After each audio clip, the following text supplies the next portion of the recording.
When you're getting major industrial gear, one tiny missed detail can cause an absolute disaster down the line.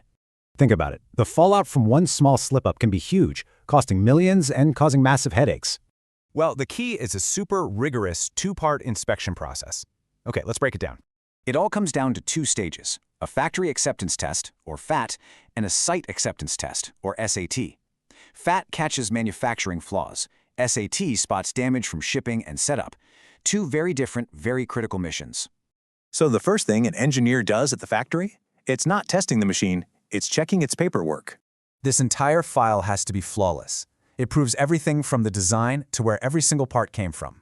All right, paperwork is good to go. Now it's time to hunt for those invisible weaknesses with physical tests. This is basically a major stress test. We blast the gear with high voltage to ensure it won't fail.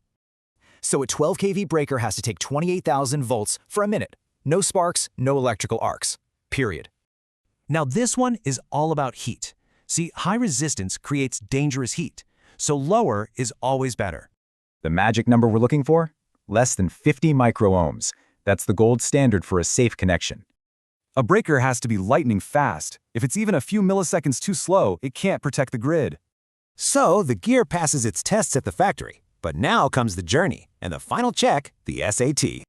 Before we even think about plugging it in, we do a full visual sweep, looking for any shipping damage. This test makes sure that moisture or vibrations haven't created a hidden and really dangerous safety risk.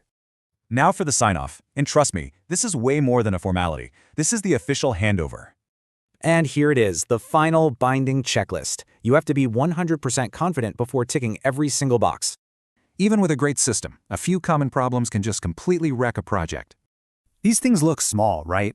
But they can lead to massive delays, nasty disputes, and unexpected costs. And all that proof you gathered? You don't just toss it. You're going to need those records for decades. Because that final sign-off, it isn't the end. It's the beginning of decades of you being on the hook.